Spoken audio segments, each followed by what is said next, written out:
The Conspiracy of Christianity, Part 1. If you are a Christian, how many times have you been presented with the truth about the origin of Easter? This question applies to every single Christian holiday observed by the masses of Christianity. The Bible is the only basis and foundation for a so-called Christian's belief and practice of faith. I say so-called because the name Christian is a name ascribed to the followers of Christ, and this name was specifically a designation given to those followers by their persecutors. Acts chapter 11, verse 26. That name by far has been exploited ever since the official establishment of Christianity in the early 4th century A.D. Prior to that time frame, Christianity, as we know it today, was not practiced in no way, shape, or form as it has been from the 4th century onward. By now, many Christians are familiar with the name Constantine, the so-called Great. He is called the Great because during his time he was considered equal to the holy apostles in the Bible. But those same Christians may not be aware of the extent Constantine influenced what is practiced as Christianity today. The year is 325 AD. The events of that year in the early stages of what would become the most powerful politically and military empire of that era. The alleged first emperor and pope of the ancient Roman Empire, Flavius, Valerius, Aurelius, Constantinus, Augustus, stamped his signature on the more significant practices that typically are associated with Christianity. Sunday church services. Constantine is the singular most religious man that disregarded the Sabbath day for the day of the sun, which is Sunday. Christians who know this fact choose to blatantly ignore it using the human rationale that it doesn't matter, or what difference does it make? It makes all the difference of obeying the Most High or disobeying the Most High. There are always consequences to disobedience. 40 days of Lent, Good Friday, and Easter Sunday are concoctions of the ancient Roman Catholic Church presided over in its infancy by Flavius, Valerius, Aurelius, Constantinus, Augustus. Some of the major conspiracies of Christianity is specifically the topic of this post.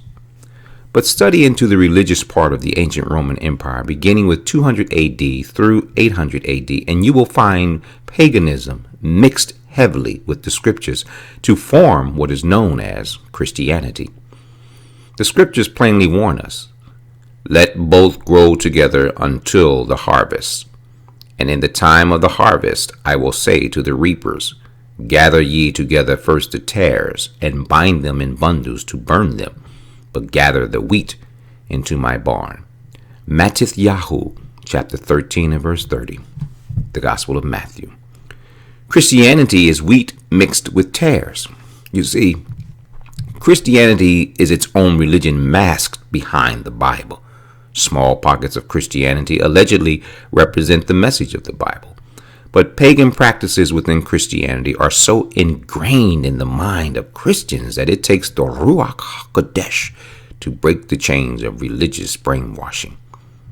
We start with the most blatant religious imagery known throughout the nation of America. The following imagery will have snippets of the greatest conspiracy action of the misleading of Christianity. This guy is known to scores of blacks and predominantly white Christians as Jesus Christ. Joseph Smith of Mormonism even capitalized on this image that dates back to the 14th century. But for now, let's give brief summaries of these quasi-religious characters. This guy, Leonardo da Vinci, known as one of the Renaissance men, is responsible for painting this guy, who they call Jesus Christ by most white followers and gullible, misled black Christians. This guy, Cesare Borgia, employed this guy, Leonardo da Vinci, in the service of his military.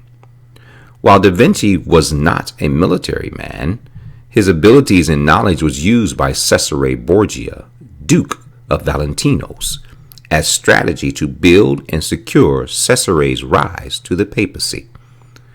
Both da Vinci and Borgia were intimate friends. Whether on a sexual level, I do not know, and it is not relevant at this point. However, Da Vinci, as most of Cesare's subjects, revered, admired, and worshipped Cesare Borgia. Of course, during this time frame and even further back, a prince was addressed as my lord. Da Vinci's relationship went further than just honoring the son of Pope Alexander VI, this guy, whom I will address later. Leonardo da Vinci is best known for the world-renowned paintings of the Annunciation, Mona Lisa, and The Last Supper. The 1940 painting of this guy is a more polished and refined painting, but put side by side with Cesare Borgia, looks strikingly similar. This guy, Warner Salmon, is responsible for painting most of the European white images of who we were falsely taught under a slave mentality represented Jesus Christ of the Bible. Turns out the high forehead, perfectly sculptured nose, and full beard, long blonde hair with blue eyes looks way too similar to Cesare Borgia. The strong similarities compel us to identify this guy as a fraud. Originally painted by Leonardo da Vinci sometime during the 16th century. Now, if the papacy or so-called Holy See or the Pope allegedly represents some form of Christianity by worshiping the Savior through the once Virgin Mary, Pope Alexander VI was a horrible representation of Christ, of Mary, whom they revere, and Catholicism. Pope Alexander VI admittedly bore 6 children to his mistress, of which Cesare Borgia is one of them. The ungodly dynasty of Pope Alexander VI with his illegitimate child was inspired by the work of Leonardo da Vinci. To make their Jesus resemble his son is certainly an extreme, sad state of the infiltration and takeover of Christianity. A few years ago, Showtime ran a series titled The Borgias, Hell Bent, in which Hollywood undoubtedly used a great amount of artistic liberty. Nonetheless, the characters portrayed in the series were based on actual people who lived during the 15th and 16th century. These true-life people bolstered a reputation of evil, conspirators, corruption, cruelty, and unsolved murders. The Borgias were a wicked, conspiring, corrupted, ungodly family, yet using the name of God as Pope, Cardinal, Regent, and so-called spiritual people. But that's not the real issue. Out of all this lying, corruption, cruelty, and murder comes the image that Christians adore and actually pray to, this guy, who is actually this guy.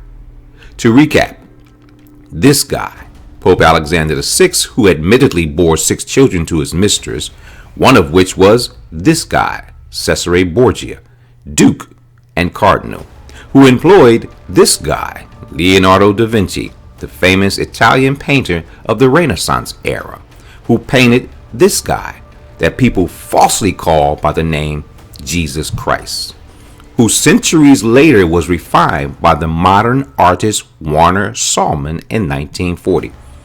Centuries of lies and deliberate falseness, from physical slavery into religious mental slavery, wrongfully and deceptively taught to gullible black Christians who swear this guy, wrongly named as Jesus Christ, is the true Messiah, when in fact the image of this guy is the greatest fraud and religious conspiracy the world has ever known.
This is H.S. Yaakov, his bondservant and watchman. Shalom wa barawak ak wa akwa. Always to the esteem of the Most High, Elohim Yah.